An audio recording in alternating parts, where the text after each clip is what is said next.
Vamos a ver la historia de Nicolás II de Rusia. Vamos a darle. Listo. Vamos a ver con qué nos encontramos. A ver, el último zar. Nicolás II nació el 18 de mayo o el 6 de mayo en el calendario juliano de 1868. Calendario Fue el juliano. último emperador de Rusia, rey de Polonia Último y gran emperador. duque de Finlandia. La Iglesia Ortodoxa rusa también lo conoce como San Nicolás, el portador de la pasión. Ush. Oficialmente se llama Nicolás II, emperador y autócrata de toda Rusia.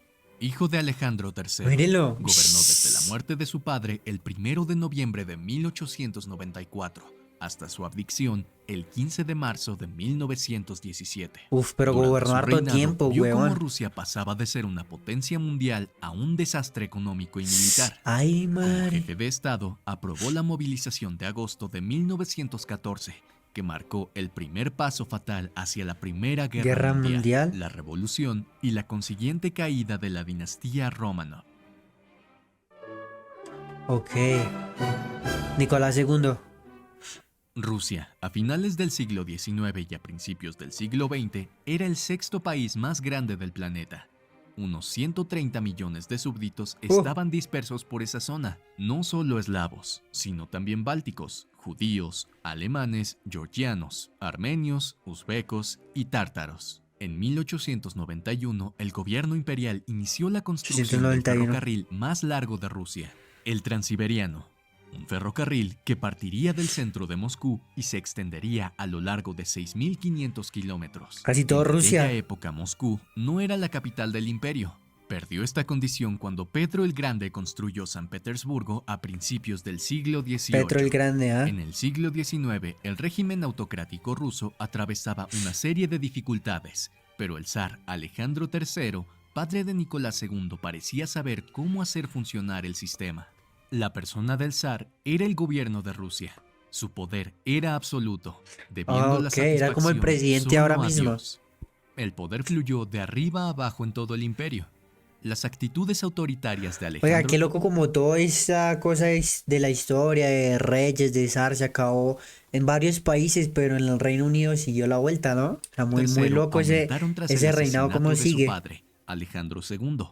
Alejandro II era un reformista y fue asesinado por un grupo de anarquistas. Alexander Después II. de esto, Alejandro III asumió el trono e inició una persecución de los grupos revolucionarios en Rusia. La madre de Nicolás II era Dagmar de Dinamarca, hermana No, re menor de bonita. la princesa Alexandra, que se casó con el príncipe de Gales y se convirtió en reina de Inglaterra. Antes de Ah, casarse, Dagmar adoptó el nombre ruso María Feodorovna. La zarina era una ok. mujer querida por todo el pueblo. Nicolau nació el 18 de mayo de 1868, seguido de otros 4 hermanos. Gracias a la actitud dura y seca de su padre, Nicolau tuvo en su madre un puerto seguro. Nicolás fue educado por tutores. Tenía tutores de lengua, historia, geografía y un tutor de danza. En Uf. muchos aspectos, la educación del príncipe fue excelente. Tenía una memoria Sí. rara y le iba muy bien en historia. Hablaba francés y alemán, y su inglés era tan bueno que podría haber llevado a un profesor de Oxford a tomarlo por inglés. También le Ah. gustaba montar a caballo, bailar y disparar. Bueno, mi A man, los ¿cómo 21 sabe? años, Nicolau Véalo. era un joven delgado, de 1,74 de altura, con un rostro cuadrado y abierto de su padre, ojos expresivos y el encanto carismático Se de su veía madre. re serio, Sus weón. mayores cualidades eran la amabilidad, la bondad y la amistad. En su Ok, mayor parte, yo diciendo que era re Nicolás serio. no tuvo que hacer nada en absoluto. Una vez finalizados sus estudios y alcanzada la mayoría de edad, la función esencial de un zarevich era esperar con la mayor discreción posible su turno para convertirse en zar. En 1890, Marica. Alejandro III solo tenía 45 años. Pensando que seguiría ocupando el trono durante otros 20 años o tal vez 30, no pensó en transmitir su experiencia a su hijo para que le sucediera. Nicolás aceptó con gusto el papel de Playboy al que se le había designado tácticamente. Playboy. Asistía a las reuniones del Consejo Imperial, pero sus ojos estaban fijos en el reloj. A la primera oportunidad huyó. Ok. En su juventud, Nicolás tuvo algunas novias, pero su corazón latía más rápido por una princesa germánica, alta y de pelo dorado, llamada Alix de Hesse. La princesa Alix era la hermana menor de la gran duquesa Isabel, de 25 años, esposa Ok. del gran duque Sergio, tío de Nicolás. Nicolás frecuentaba la casa de la joven tía, y cuando su hermana Alix llegó a San Petersburgo, sus visitas se hicieron aún más frecuentes. Serena y tímida, Alix ardía en llamas interiores. Cuando posó sus ojos azules llenos de baches en Nicolás, su emoción fue abrumadora. Por desgracia vivía lejos, en Hisy Darmstadt, y sus padres veían pocas posibilidades de que un zarevich ruso se casara con una oscura princesa germana. ¡Qué En loco! 1892, Nicolás anotó en su diario: "Mi sueño es casarme algún día con la princesa Alix. La amo desde hace mucho tiempo". Oiga, casi la mayoría de la gente tiene diario y yo nunca he tenido esa vaina, weón. O sea, de que escribe su día, su diario vivir, lo que vive el día a día. Yo nunca he Y tenido aún esa más vuelta, fuerte y weón. profundamente desde 1889, cuando pasó 6 semanas en San Petersburgo. El pueblo ruso no compartía el mismo sentimiento que Nicolás tenía por la princesa. Dejó una muy mala impresión durante su estancia en la casa de su hermana. Torpe, Ok. patosa, mala bailarina, acento extraño, O sea, era muy como tímida agüevada y la muy tipa. nerviosa. Estos fueron algunos comentarios sobre la princesa.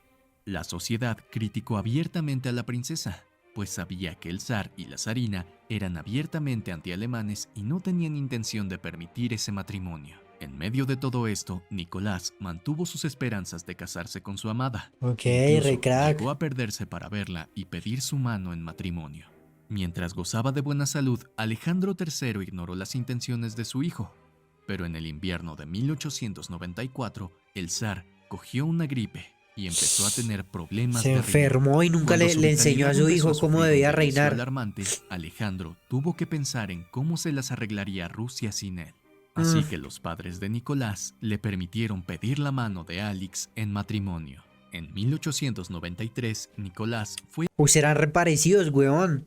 enviado a ¿Sí o Londres qué? para representar a la familia en la boda de su Qué primo chimba hermano vestir así. Jorge, Esos eran como los duque de reggaetoneros York. de hoy en día, Más weón. tarde, Jorge V, con la princesa María de Teck. Era su primera visita a Londres. En Uf, cuanto a su qué primo presencia la Jorge, de él ese y el man. zarevich eran tan parecidos que incluso la gente que los conocía los confundía con el otro.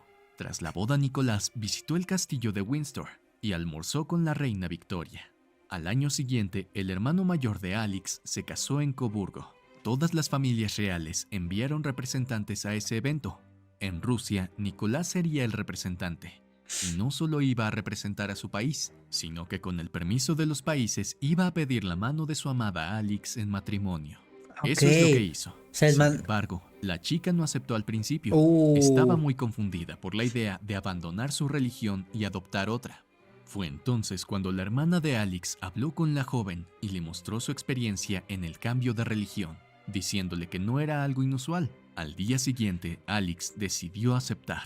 Exultante, Nicolás escribió en su diario: "Un día maravilloso e inolvidable. Hoy es el día de mi compromiso con mi querida y ¿Qué? encantadora Alix". A la O sea, mañana eso fue como. Uy, siguiente, los mira. novios fueron a desayunar con la reina Victoria y le comunicaron la noticia. Victoria Huevón. estaba encantada con la joven pareja. Los anuncios, Después de ¿qué, 10 días huevón? juntos, Nicolás regresó a Rusia. La joven pareja iba a casarse en noviembre de 1894 Ok. y los preparativos estaban en pleno apogeo. Pero una triste noticia golpeó a Rusia. El zar Alejandro III Murió. murió el 1 de noviembre de ese año. A Ish, los 26 marica. años, Nicolás heredó el trono El ruso. trono, huevón. Nicolás se calificó a sí mismo como no preparado para la responsabilidad y preguntó a todo mundo El man qué iba a pensando, hacer. huevón, Al final de la en tarde, casarse. era su majestad En casarse y le tocó reinar, weón. Uf. el zar Nicolás II. A la mañana siguiente, solo en presencia de ¡Qué la familia loco! imperial, Alix fue consagrada a la ortodoxia. Cuando regresaron al palacio, el zar Nicolás emitió su primer decreto imperial en el que proclamaba la fe, el nuevo título y el nuevo nombre de la antigua princesa Alix de Fue Hesse. borrado. La nieta luterana de la reina Victoria se había convertido en la verdaderamente fiel gran duquesa Alexandra Feodorovna. Pero y qué loco, la tipa como que no estaba segura de casarse porque iba a cambiar de religión de vuelta. Cuando acepta, se vuelve la hija del que iba a reinar. ¡Ish, La huevón! muerte del poderoso zar Alejandro III a los 49 años sorprendió a toda Rusia. Hubo que adelantar la boda. Al principio, el nuevo zar optó por algo más discreto, para respetar el periodo de luto. De luto Pero del sus papá. tíos le dijeron que esta boda era un gran acontecimiento para toda Rusia y que debía tener la pompa correspondiente. O sea, la Para fiesta ni Alex, la la más boda no fue más que hijueperra. una continuación de los ritos funerarios de su suegro. La boda se celebró el 26 de noviembre, una semana después del entierro. ¿Una El semana? día elegido fue el cumpleaños de la emperatriz María, ¿Una ahora semana? viuda, y para la ocasión, el protocolo permitió un breve respiro de luto. Debido al dolor, no hubo recepción después de la ceremonia, ni la luna de miel. El matrimonio que comenzó ese día fue perfecto para el resto de sus vidas. Era un matrimonio victoriano, exteriormente sereno y convencional, pero basado en un amor físico intenso y apasionado. La noche de bodas, antes de irse a dormir, Alexandra escribió en el diario de su marido: "Por fin unidos, ligados de por vida, y cuando esta vida acabe nos encontraremos en el otro mundo, y estaremos juntos por la eternidad. Wow. Tuya, tuya". Uy, pero ese mantiene una presencia muy hijueperra, huevón. Era el año 1896. El periodo de luto de 12 meses había terminado, y el nuevo zar iba a ser coronado en mayo en Moscú. La coronación de un zar ruso estaba rígidamente Llegó el dictada día. por la historia y la tradición, por lo que debía celebrarse en Moscú, la antigua capital imperial. La ciudad estaba alborotada. Además de la excitación, la pompa y los banquetes, la coronación Claro, significaba huevón. 3 días de vacaciones, el indulto de los presos y la amnistía de multas e impuestos. ¡Qué La ceremonia chimba! de coronación duró 5 horas. Tras la larga misa, siguió la unión formal del zar y la zarina. Alexandra se arrodilló y el metropolitano rezó por el zar. Todos los Llegó presentes el se día. pusieron de pie, y solo Nicolás se arrodilló y rezó por Rusia y su pueblo. Tras ser ungido con el óleo sagrado, Nicolás juró gobernar el imperio y preservar la autocracia como emperador y autócrata de todas las Rusias. Por tradición, Nicolás debía coronarse a sí mismo, y así lo hizo. Colocó sobre su cabeza la corona imperial de 4 kilos, Claro, porque hecha no en tenía. 1762 para Catalina la Grande. Después Alexandra fue coronada. El día después de la coronación pertenecía al pueblo de Moscú.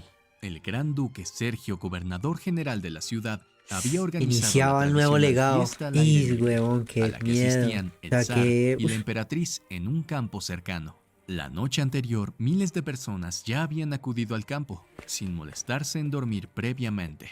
Al ¿Ah? amanecer, 500,000 personas ya estaban esperando, muchas de ellas ya borrachas. De repente, corrió el rumor de que habría menos coches de los esperados, y solo tendrían cerveza los que llegaran primero. Comenzaron las prisas. El escuadrón de cascos, encargado de mantener el orden, fue apartado. Los hombres se lanzaron tropezando en las zanjas. Las mujeres y los niños, atropellados por las masas que corrían y empujaban, fueron pisoteados en la cabeza y la espalda. Las narices y las bocas se Fue una aplastaron locura contra ese el día. suelo. Miles de pies siguieron pisoteando sin descanso los cuerpos mutilados Ese y día fue una asfixiados. completa locura, El huevón. resultado fue miles de muertos y heridos. Sin embargo, esa noche se ofrecería un baile al zar. Al principio se negó, pero sus tíos lo convencieron de asistir. Trágicamente, el zar fue al baile, lo que fue muy malo para la opinión pública. Miles de rusos humildes entendieron la tragedia como un presagio de desgracia para el reinado. Otros decían que el zar Empezó era un todo hombre mal, despiadado. huevón. Tras la coronación, el monarca debía viajar en visitas oficiales y cortesía a otros soberanos.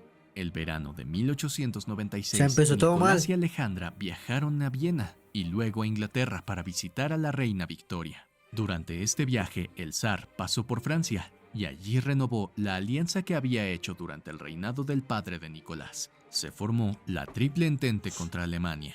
En Versalles, Ok. para pasar una noche, los aposentos de María Antonieta fueron cedidos a Alexandra.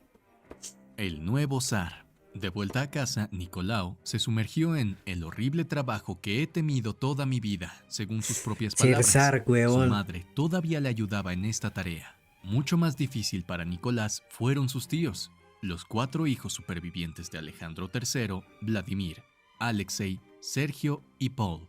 El tío que no causó problemas a Nicolás. No era de extrañar que los tíos tuvieran tanta influencia. Todos eran vigorosos y relativamente jóvenes cuando su sobrino, de 26 años, se convirtió repentinamente en zar. Es que La 26 influencia de los años, tíos weón. continuó durante la primera década del reinado. No fue hasta que Nicolás se enfrentó al incendio de la guerra contra Japón y a la revolución en 1905 cuando la influencia de los tíos comenzó a debilitarse. Aunque dominaba el Ay, inglés, el marica. francés y el alemán, Nicolás prefería hablar en ruso con sus hijos y por eso escribía a su madre. Solo con la emperatriz, cuyo ruso era malo, hablaba y escribía en inglés. También prefería que los ministros se comunicaran utilizando la lengua rusa. Le gustaba leer autores rusos y su zar favorito era Alexei el Pacífico. Los principales rasgos de Nicolás como zar fueron adquiridos en estos primeros años de su reinado. Al subir al trono, sin estar preparado, se vio obligado a desarrollar su administración mientras gobernaba. Como había Además, le sido tocó duro desde el influenciado por varias principio, personas weón. de su familia, sus enemigos decían que no tenía voluntad propia. Para la desesperación de los líderes Ush, ¿ya tenía rusos todos esos que hijos? esperaban que la muerte de Alejandro III significara una modificación de la autocracia, Nicolás dejó en claro de inmediato que respetaría los principios De su padre. Incluso antes de su coronación, ya estaba machacando este botón, incluso con la alianza con Francia, de la que solo se enteró cuando asumió el trono. Nicolás buscó un acuerdo internacional para desarme y la paz mundial, que lo llevó a la formación Tribunal Permanente de Arbitraje de La Haya. Sin embargo, la propuesta dejó a Europa atónita. Se rieron en la cara de Nicolás y ni siquiera se molestaron en debatir la propuesta. Los primeros años del reinado de Nicolás fueron un periodo de tal brillantez y logros intelectuales y culturales que se conoció como el Renacimiento ruso o la Edad de Plata. La actividad y las nuevas ideas abarcan no solo la política, sino también la filosofía y las ciencias, la música y las artes. Quiso cambiar la vuelta. Durante esos años, la familia del zar creció rápidamente. A intervalos de 2 años nacieron 3 niñas más, Tatiana, María Pero el marica era duro para ser hijo, ¿sabes? Además de los nacimientos, hubo enfermedades y muertes. En el verano de 1899, a la edad de 27 años, el hermano de Nicolás, ¿Murió? el gran duque Jorge, murió de tuberculosis. Y en el otoño de 1900, el propio Nicolás cayó enfermo de fiebre tifoidea en Crimea. Alexandra se ocupó personalmente de él. Apenas se recuperó Nicolás, murió la reina Victoria. Alexandra incluso quería ir al velatorio y al entierro, pero estaba embarazada de Anastasia y se lo impidieron. Otro pariente muy importante del zar fue el Kaiser de Alemania, Guillermo II. Era 8 años mayor que Nicolás y se convirtió en Kaiser en 1888, 6 años antes de que Nicolás se convirtiera en zar. Así que tenía la ventaja de la experiencia, más edad y era más vigoroso. Durante 10 años, de 1894 a 1904, el Kaiser manipuló la política exterior rusa, influyendo en el joven y susceptible zar, lo que no resultó bien para el zar. La principal catástrofe fue la humillante derrota ante Japón en una guerra. En aquella época todos los países tenían sueños expansionistas y Rusia no era diferente. Desconfiado de la unión entre Rusia y Francia, Guillermo quería hacer que el zar se interesara por Asia y por eso le hizo fijarse mejor en Japón. En 1900, durante la rebelión de los Boxers, Rusia ocupó temporalmente Manchuria. Después de eso, fue en busca de la península de Corea, pero Japón consideraba esta península esencial para su protección. El avance ruso en Corea hizo inevitable la guerra contra Japón. Los japoneses habrían preferido un acuerdo, dejando Manchuria con Rusia y Corea libre para ellos. Pero los ministros japoneses no podían quedarse de brazos cruzados ante el avance ruso. En Rusia se daba por sentado que si había una guerra, los rusos ganarían fácilmente. Era el comienzo de un sueño, pero salió muy mal. El 6 de febrero de 1904 comenzó la guerra. Japón atacó repentinamente a la flota rusa en Port Arthur. Con este ataque sorpresa ganaron el mar. Para atacar a los japoneses, los rusos tenían que recorrer una única ruta de 6.500 kilómetros a través del ferrocarril transiberiano. Con el mar garantizado, las fuerzas expedicionales japonesas eran libres de desembarcar donde quisieran en el continente. En San Petersburgo, Nicolás observó el desastre con asombro, reconociendo que Rusia era incapaz de ganar la guerra. El zar pidió a Estados Unidos que le ayudara a negociar un acuerdo. La USA siempre ha sido importante, ¿no? El gigante ruso regresó tambaleándose a Europa.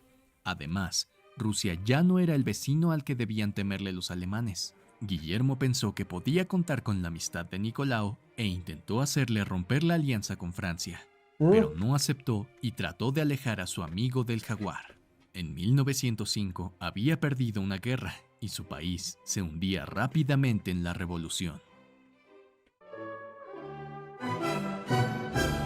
La revolución de A 1905. principios de enero de 1905, la noticia de la humillante rendición desencadenó una rola de protestas contra la mala gestión de la guerra que recorrió el país. En San Petersburgo, una pequeña huelga en la enorme fábrica de acero Putilov se extendió repentinamente, Los de la ganando el primera apoyo no de mentira, miles no. de trabajadores descontentos y desilusionados. Los trabajadores debían ir al Palacio de Invierno y entregar una petición en nombre del pueblo ruso al zar.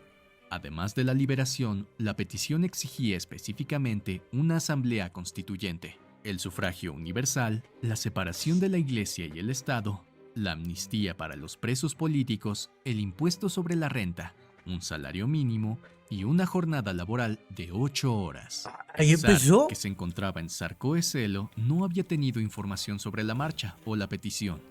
No fue hasta el sábado por la noche cuando Nicolás se Eso lleva enteró. mucho El tiempo, domingo huevón. 22 de enero de 1905 por la mañana, bajo el viento helado, comenzó la marcha. Del brazo iban tranquilamente por las calles en corrientes de alegría.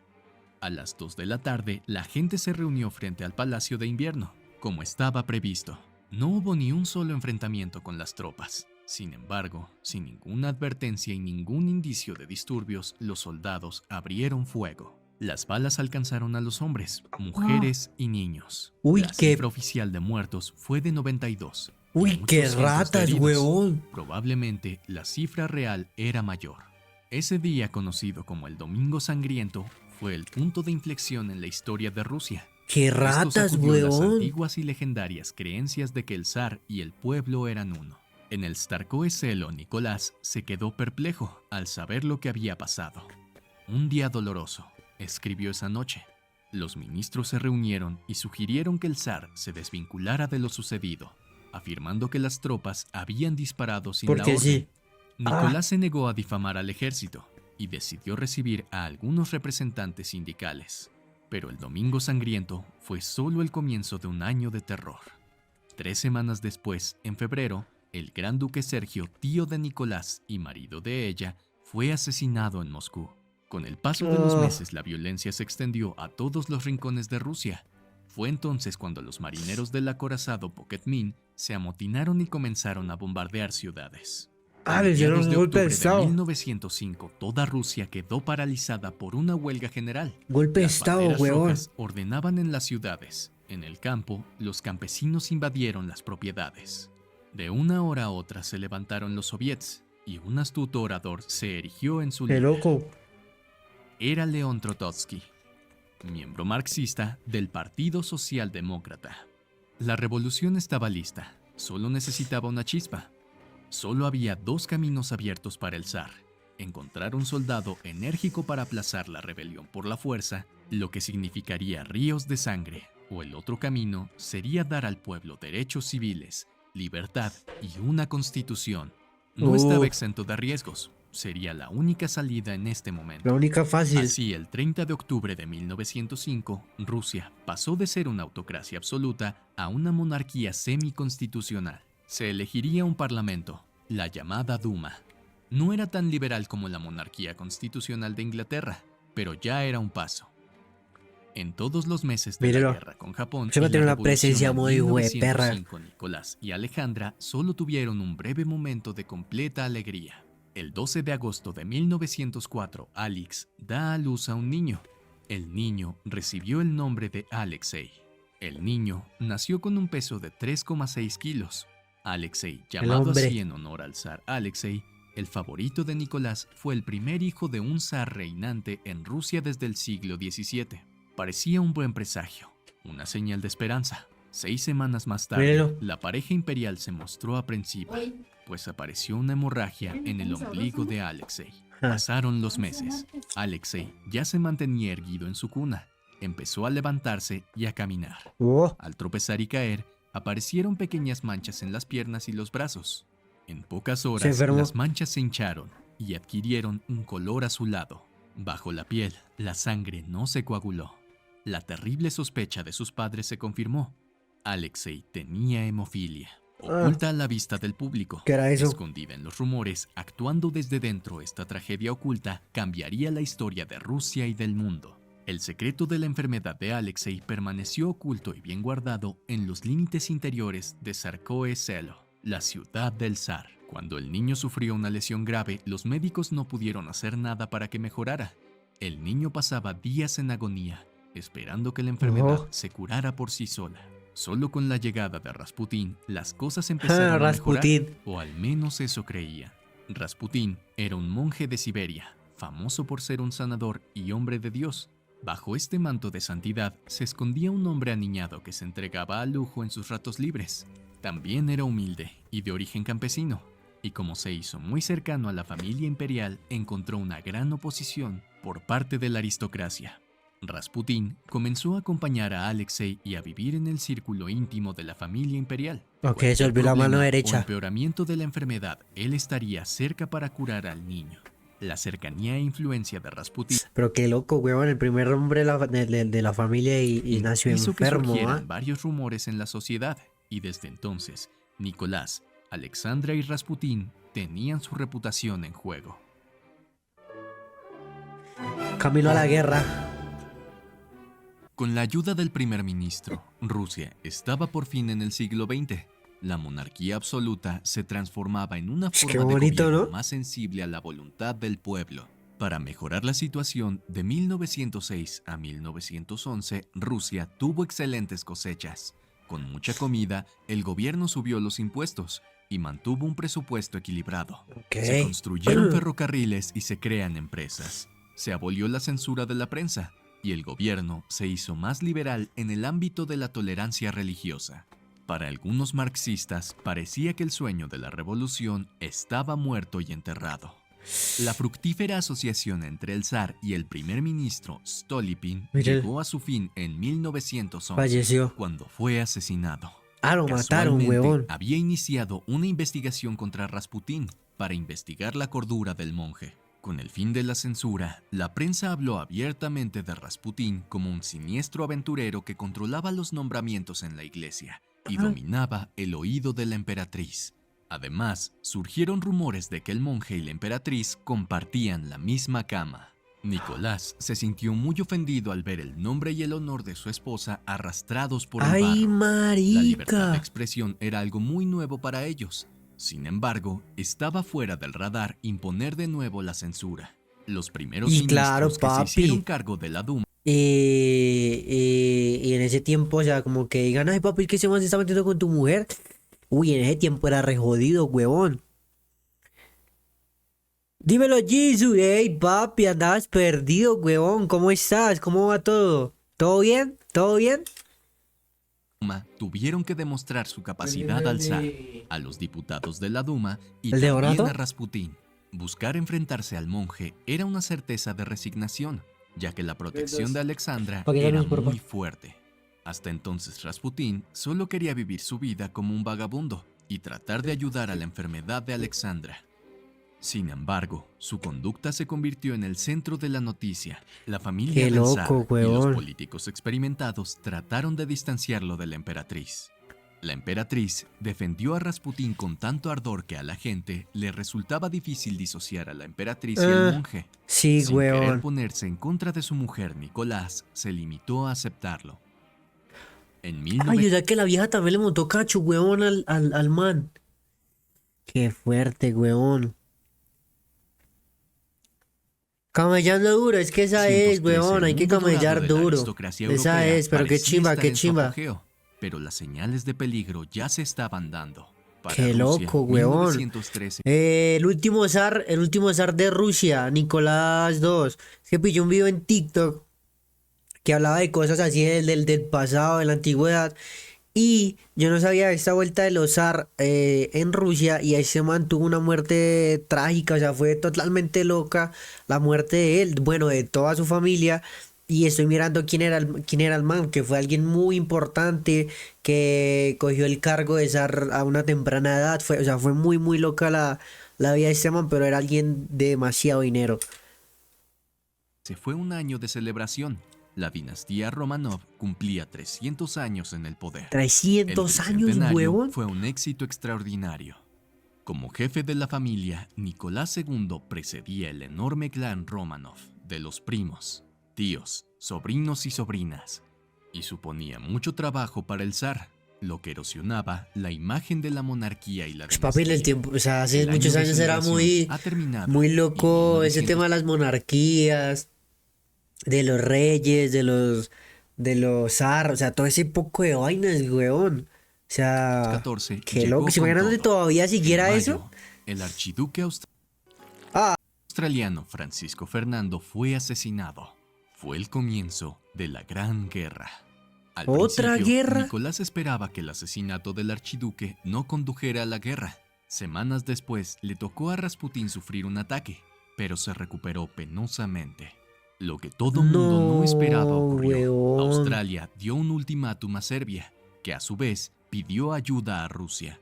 El clásico papel de Rusia como protector de los eslavos y la garantía personal de Nicolás II sobre la independencia de Serbia formaban parte del tejido permanente de la diplomacia europea. Por lo tanto, una Ish. amenaza a Serbia solo podía interpretarse como un desafío al poder e influencia de Rusia en los Balcanes. Ese man, El zar intentó qué negociar presencia con la de ese man, Austria, pero weón. esta se negó. Intentó negociar con Alemania, con la esperanza de que ésta mediara un acuerdo, Y se negó pero también. esta también se negó. Sin acuerdos, el 29 de julio Austria-Hungría comenzó a bombardear Belgrado, la Ah, capital de Serbia.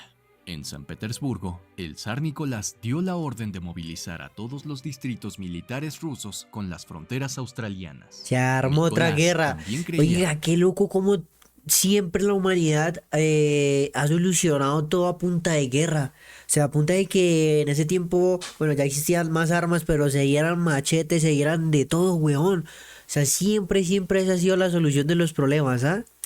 ¿Qué? que el Kaiser ¿Qué alemán mierda? no quería la guerra. Sin embargo, el 31 de julio Alemania declaró la guerra a Rusia. Nicolás escribió Otra sobre el vez a Kaiser. Rusia. Nunca fue sincero, ni por un momento. En la tarde del 2 de agosto Uy, de era re pequeñito. 1914 en el Palacio de Invierno, el zar hizo una proclamación formal de las hostilidades. Las multitudes llenaron las calles. De la noche a la mañana, una ola de patriotismo recorrió Rusia. El 5 de agosto, el ejército alemán invadió Bélgica, que era neutral. Y en la No. misma fecha, Inglaterra declaró la guerra a los alemanes y se unió a Francia y a Rusia, formando la Triple Entente. Una antigua tradición obliga a los zares rusos a comenzar sus guerras acudiendo a Moscú para pedir la bendición de Dios en el pilar histórico del gobierno zarista. Ajá.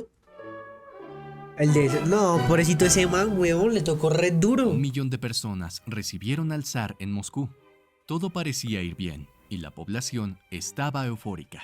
Pero Nicolás empezó a cometer sus errores. Ah, la En un cagó. gesto de nobleza y moralismo, el zar prohibió la venta de vodka en todo el territorio mientras durara la guerra.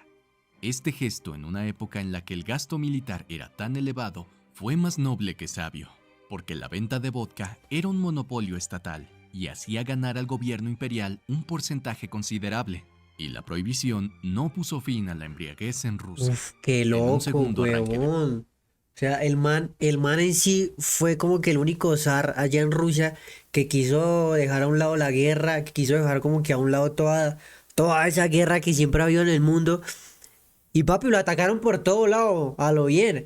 Papi, está peor que el alcalde de Bogotá, weón, tratando de quitar todos los robos, todo lo malo en Transmilenios, en las calles de Bogotá. O sea, está prácticamente imposible, weón. Por todo lado lo atacan, así está Bogotá. Por todo lado roban, weón. No. Ey, ¿qué se dice, Yurga? ¿Cómo estás? ¿Cómo estás? Ey, por ahí vi el nuevo look, weón. Dios mío, próximamente featuring con Farruko. Qué chimba ese look, patriotismo, weón. Nicolás cambió el nombre de la capital. El nombre alemán San Petersburgo se cambió por el eslavo Petrogrado. El No, número si de de todo lo malo soldados, empieza Rusia por... era un No, coloso. Dios mío. Los efectivos militares normales de antes de la guerra eran de 1.4 millones, pero la Todo es con movilización guerra, weón. añadió inmediatamente 3,1 millones de reservistas. Detrás de esta masa inicial había millones más. En todos los aspectos, excepto en el número de hombres, Rusia no estaba preparado para la guerra. Las carreteras eran totalmente inadecuadas. Por cada metro de vía rusa, por cada kilómetro cuadrado. O sea, Rusia nunca ha estado preparado para una guerra. O sea, desde ese tiempo ya no estaba preparado, huevón. Y espérate el tema que sale el primer... Uy, el 1 de marzo. Hoy aquí estamos. 25. Sale 25, 26, 27, 28, 29. Domingo, lunes, martes, miércoles, jueves. Sale el viernes. Sale el viernes. Ay, ay, yo lo he escuchado. Yo lo he escuchado. ¿Y sale con video y toda la vuelta? Sí, creo que sí, porque tú sueltas todos esos Alemania temas con tenía video. 10. Además, los rusos tenían que recorrer el triple de distancia para llegar al frente. La Por lo industria gigante era que es pequeña, Rusia, weón. las armas y las Era municiones difícil. eran limitadas y la geografía del país los dejaba aislados. En las primeras semanas, la guerra se desarrolló brillantemente según la programación alemana. Durante el mes de agosto, las tropas avanzaron por Bélgica y el norte de Francia. Se tenían por todo Mantener a lado Rusia en la guerra en era el esencial cual para los atacar a Rusia, franceses, weón. ya que dividía a las tropas alemanas en dos frentes. Para los generales franceses, la clave de la salvación de Francia estaba en poner en marcha el coloso ruso. Poco importaba que el coloso se encontrara con la victoria o con la Qué derrota, loco, siempre y perro. cuando los O sea, alemanes se re desvíen difícil, del aunque abrumador ataque sea como que el más importante del país y que todo lo que usted dice se haga. A ese man le tocó muy duro, Un weón. primer impulso del zar fue hacerse cargo de las tropas en el frente, pero rápidamente fue disuadido de la idea. Sin embargo, Nicolás vigiló de cerca las tropas y se llevó a Alexei con él. Fue extremadamente difícil conseguir que la emperatriz dejara ir a Alexei. Además de registrar las tropas, Al hijo. padre e hijo recorrieron Hijo, ciudades, weón. fábricas, Uy, astilleros oiga, y sí, hospitales. algo que sí, es que gracias a Dios, papi, ya no hay tanta guerra así, porque preciso, papi, usted, creo que todos los hombres del país tenían que ir sí o sí a la guerra. No, mi rey, yo juego el Free Fire en el celular. Yo no me voy a poner a ir a matar a otro que porque sí, ja, y no puedo revivir. Usted en Free Fire en Warzone sí puede revivir. Ahí no. La mayor parte del tiempo todo iba bien. La enfermedad permanecía bajo control y Nicolao disfrutaba de la engañosa calma y estabilidad que suelen tener los padres de hemofílicos. Pero Alexei tuvo varias crisis. En uno de ellos, este niño tuvo que volver a casa. Es que mire, si un y solo niño, después huevón, de y ya en una visita de guerra. Rasputín se detuvo la hemorragia. En las primeras batallas, Y los rusos enfermo, vieron que los no, austríacos pobrecito, eran un enemigo huevón. mucho más débil. Estaba en pero la los mala. alemanes eran el problema. A finales de 1914, con solo 5 meses de guerra, 1 millón de rusos, una cuarta parte del ejército, estaban muertos, heridos o prisioneros. Era No, ya imposible estaban ocultar pero al país lo que llevados del ocurría en el carajo, frente. huevón. En menos de 6 meses, el optimismo fue sustituido por el pesimismo y la melancolía. Asustado y sin escuchar sus consejos, el zar decidió tomar el mando de las tropas e ir al frente. Sin embargo, los resultados pero se puso la siguieron 10. siendo terribles. En 1916, Rusia perdió 1.2 millones de hombres. Uf. Como el zar estaba en el frente, Alexandra seguía a cargo del imperio, Marica. pero Rasputín Y montándole era los el cachos. verdadero jefe, ya que la emperatriz escuchaba todos sus consejos. A principios de otoño de 1915, No, papi. Alexandra Feodorovna llevaba 21 años como emperatriz de Rusia. Durante todo este tiempo había mostrado poco interés por la política y ninguna ambición personal, salvo O sea, en defensa de Rasputín. ese Rasputín era un recarechimba de verdad. Era Qué hijo raro de que perra, hablara con el huevón. zar sobre asuntos del gobierno. Todo cambió cuando Nicolao tomó el mando del ejército. El hueco que dejó en la administración civil fue ocupado por su esposa. No era una regencia formal, era casi una división doméstica de 2 deberes familiares. Al carecer de experiencia, No, se armó fue un Alexandra cometió mierdero varios allá, errores weón. de tamaño gigantesco. Y muchos de esos errores provenían de las indicaciones de Rasputín, que se encargaba de No, elegir a los Dios hombres mío. buenos y a los hombres malos del ministerio. Alexandra no daba importancia a la idoneidad o experiencia de un posible ministro para el puesto. Lo que importaba era que fuera aceptable para el hombre de Dios. Era mucho más importante que le gustara a Rasputín que entendiera algo sobre municiones, diplomacia o distribución de O sea, alimentos. hacía todo lo que le decía el Aunque la man. función delegada informalmente por Nicolás era solo de supervisar los asuntos internos, Alexandra comenzó a invadir la zona de operaciones militares. En su suprema confianza en sí mismo, Rasputín pronto fue más allá de hacer preguntas sobre el ejército y comenzó a transmitir instrucciones sobre el momento y la ubicación de los ataques rusos. La O sea, el man emperatriz decía que la inspiración le llegaba en sueños mientras dormía. era un manipulador, Aunque al zar le parecía weón. muy natural admitir que su esposa conociera los secretos militares, no quería que los transmitiera a Rasputín y le pedía en sus cartas que no comunicara los secretos a nadie. Pero por supuesto, no siguió esta regla. Ah, La mucha intervención de estúpida. Rasputín en los asuntos militares pasó a primer plano durante la gran ofensiva rusa No, de vieja care. Si ve, papi, 1916. si ve, y aún Esta pelean que ofensiva porque. estaba No. suponiendo un alto coste de vidas, y Rasputín aconsejó que era mejor tomárselo con calma, porque Rusia no soportaría tantas pérdidas. Desde el frente, Nicolás dijo que mantendría el plan. Desde Moscú, Alexandra gritó que se detuviera la ofensiva. Lo peor de todo fue la creciente ruina de la economía y que el ejército Claro. se rebelara poco a poco. El combustible se estaba agotando, el hierro y el cobre para la munición también. Bajo la tensión de su doble papel como zar y comandante en jefe, la salud y la moral de Nicolás comenzaron a rendirse. Para mantener el Claro, control de la weón. Duma, Nicolás destituyó al primer ministro y Alexander Trepov asumió el cargo. Uno por de qué no sus quitó a- principales objetivos era eliminar a Rasputín. Sí, porque no A eliminó a ese finales de carechimba. 1916 se consideraba inevitable algún tipo de cambio en la cúpula directiva. Muchos aún esperaban que el cambio pudiera hacerse sin violencia, que la monarquía pudiera modificarse para dar un gobierno Qué receptivo a la carechimba, nación. weón, re Otros malo. pensaban que si se quería preservar la dinastía, habría que hacer purgas brutales. En un punto todos estaban de acuerdo. Rasputín tenía que ser eliminado, hasta que fue asesinado el 17 de diciembre Uy, lo mandó de a matar. 1916. No, la revolución y la caída. Como era de esperar, el impacto de la muerte de Rasputín fue menos grave para Nicolás que para Alejandra. Al enterarse de la desaparición durante la reunión del cuartel general, el zar se levantó inmediatamente y telegrafió: "Estoy horrorizado y estremecido". La revolución de 1917. En las semanas que siguieron a la muerte de Rasputín, el zar sufrió una verdadera crisis nerviosa. Todo el mundo se sorprendió por la aparición del zar. Hubo rumores de que Alexandra lo estaba drogando. A principios de marzo, tras 2 meses de descanso con su familia, el estado de ánimo de Nicolás empezó a mejorar. Era optimista en cuanto a que el ejército, ahora equipado con nuevas armas O sea que procedentes de Inglaterra y Francia, qué podría lámpara. terminar la guerra a finales de año. El problema básico era la falta de alimentos y de combustible. Naturalmente, las ciudades sufrieron más que el campo, y Petrogrado, más alejada de las regiones productoras de alimentos y carbón, sufrió aún más. La escasez puso los precios por las nubes. Perro. Irónicamente, en el invierno de No, mira, si no- 1917 no había planes serios de revolución, ni de los trabajadores ni de los revolucionarios. Viviendo en Zúrich, Lenin se sentía aislado, deprimido y derrotado. Nada de lo que intentaba parecía funcionar. Un jueves 8 de marzo, cuando el tren imperial salía de Petrogrado para llevar al zar a su cuartel general, las silenciosas colas de pan estallaron de repente. Incapaz de soportar la espera por más tiempo, la gente asaltó las panaderías y se sirvió. El 9 de marzo, Eso fue una locura multitud total ese país salió en de ese la calle. tiempo, weón. El 10, la mayoría de los trabajadores de Petrogrado se pusieron en huelga.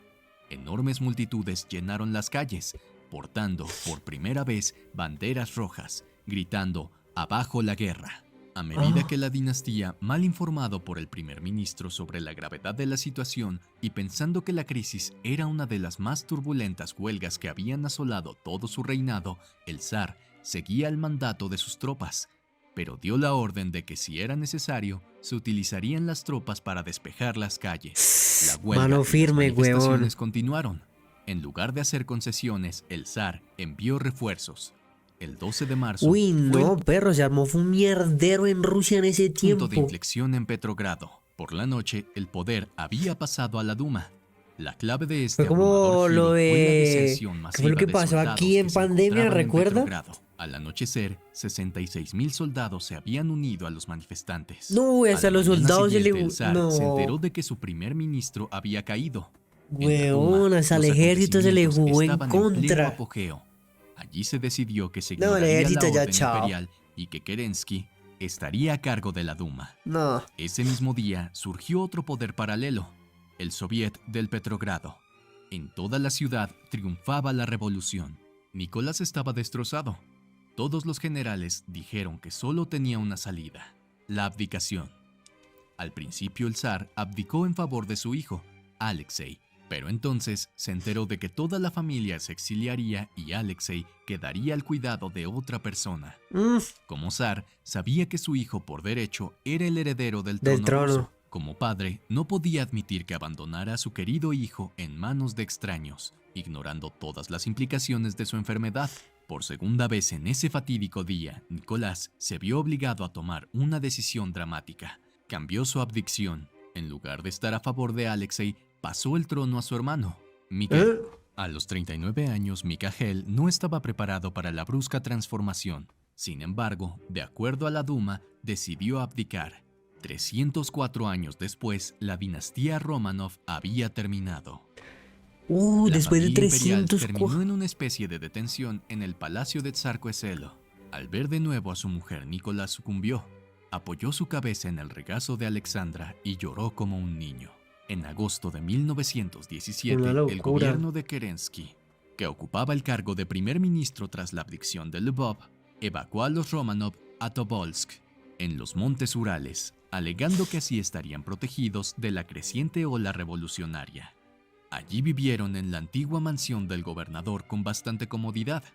El 30 de abril de 1918 fueron trasladados a su destino final, la casa Ipatiev en Ekaterimburgo. Después de que los bolcheviques tomaran el poder en octubre de 1917, las condiciones de su encarcelamiento se volvieron estrictas y la discusión de llevar a Nicolás a juicio se hizo más frecuente.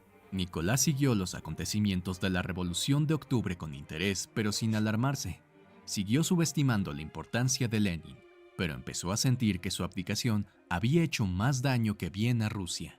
Mientras tanto, él y su familia se ocuparon de ser cordiales. En Ekaterimburgo, al zar se le prohibió llevar las charreteras y los centinelas garabatearon dibujos obscenos en la valla para ofender a sus hijas. El 1 de marzo de 1918, la familia fue puesta a comer raciones de los soldados, lo que significó la salida de 10 sirvientes devotos. A partir de entonces, la mantequilla y el café se consideraron lujos. Lo que mantuvo a la familia en pie fue la fe en que alguien les ayudaría. Resultó que... Pero pasó de gobernar, de vivir, papi, demasiado bien, a sufrir de esa manera. Para los bolcheviques, la familia de Nicolás y el propio emperador podían representar una esperanza para el ejército blanco, compuesto por una alianza de anticomunistas. El zar podría incluso ser considerado el gobernante legítimo de Rusia por las naciones europeas si seguía vivo. En este contexto casi explosivo, la familia Romanov fue ejecutada el 17 de julio de 1918, hace exactamente 103 años. Esa madrugada, el zar Nicolás II, su esposa y todos sus herederos fueron testigos de un aterrador y absoluto fusilamiento. En su libro, Los últimos días de los Romanov, la autora Helen Rappaport revela algunos de los detalles más sórdidos de la ejecución de la familia del zar. En total, se dispararon unas 70 balas, 7 por cada pistolero, en un periodo de 20 minutos. Todo comenzó, según el autor, hacia la medianoche del 17 de julio. Apresurándose a acabar con los prisioneros, el comandante Yakov Yurkovsky exigió que el doctor Eugene Vodkin, el médico de los Romanov, despertara a toda la familia y los vistiera adecuadamente. La excusa que dio Yurkovsky fue llevar a los Nicolás II y a sus herederos a un lugar seguro, que en realidad era solo una habitación de 30 metros cuadrados. A los Romanov solo les quedaba esperar un camión de transporte que se los llevara, pero ya sin vida. Tras unos minutos de misterio, Yurkovsky interrumpió por la doble puerta de la cámara y sentenció a Nicolás II, leyendo la orden de condena elaborada por el Comité Ejecutivo. O sea, bueno, lo que quisieron fue acabar con toda la dinastía, o sea, acabar con toda hasta con el que iba a seguir el mandato y toda la vuelta, o sea, querían acabar sí o sí con ese reinado, de los Urales. El zar no contuvo su sorpresa, pero apenas tuvo tiempo de hacer unas preguntas. Al darse cuenta de la situación en la que se encontraban, la zarina Alexandra y la gran duquesa Olga intentaron persignarse, pero no pudieron terminar sus oraciones. Con las armas apuntando a la familia, Yurkovsky ordenó que comenzara el fusilamiento. Fueron 20 minutos de puro terror, con decenas de disparos a quemarropa. Fue tal el estruendo de las balas que algunas familias que dormían en habitaciones contiguas se despertaron en medio de la noche. Nicolau II murió en el acto, con Uy, mire cómo disparos en el quedó. pecho. Alexei, que solo tenía 13 años, fue asesinado con 2 disparos mortales en la cabeza. Ah, le Sin dieron un embargo, headshot, Alexandra huevón. y algunas de sus hijas no fueron víctimas del pelotón de fusilamiento, sino de la bayoneta. Las grandes duquesas Tatiana de 21 años, Anastasia de 17 años y María de 19 años, por ejemplo, llevaban varios diamantes en sus túnicas, que habrían protegido sus cuerpos de las balas. Sin embargo, a pesar de estar agachadas contra una pared, María y Anastasia fueron asesinadas en cuestión de segundos, mientras que No, Tatiana perro. recibió un disparo en la cabeza.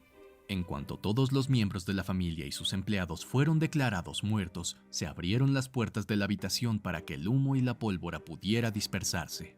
Los cuerpos tiroteados fueron colocados en un camión, que los llevó a sus tumbas.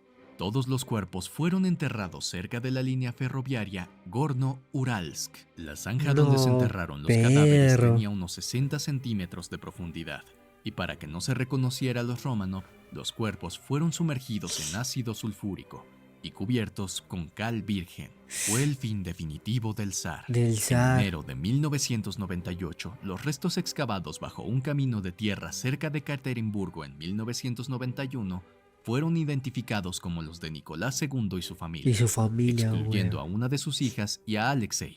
Las identificaciones realizadas por separado por científicos rusos, británicos y estadounidenses mediante análisis de ADN coincidieron y resultaron concluyentes. En abril de 2008, las autoridades rusas anunciaron que habían encontrado 2 esqueletos perdidos de los Romanov cerca de Ekaterimburgo, y se confirmó mediante pruebas de ADN que pertenecían a Alexei y a una de sus hermanas. Ay, ellos sí fueron a El otro 1 lado. de octubre de 2018, el Tribunal Supremo ruso dictaminó que el zar Nicolás II y su familia fueron víctimas de la represión política y debían ser rehabilitados. La familia Romanov fue finalmente ejecutada el 17 de julio de Qué lámparas, 1918. En weón. aquella madrugada, el zar Nicolás II, su esposa y todos sus herederos fueron testigos de un aterrador y absoluto fusilamiento. La ejecución del zar se hizo pública inmediatamente, pero la suerte del resto de la familia se mantuvo en secreto, dando lugar a innumerables especulaciones. Hasta 1989 no se hizo público el descubrimiento de los restos de los Romanov, que fueron trasladados a la Catedral de San Pedro y San Pablo de San Petersburgo. Todo Hasta en una esto en catedral. 1998. Poco después, la Iglesia Ortodoxa rusa anunció la canonización de la familia imperial, pero esto sigue siendo un tema muy sensible y controvertido dentro de la sociedad rusa. Qué loco el final de toda esta familia, weón.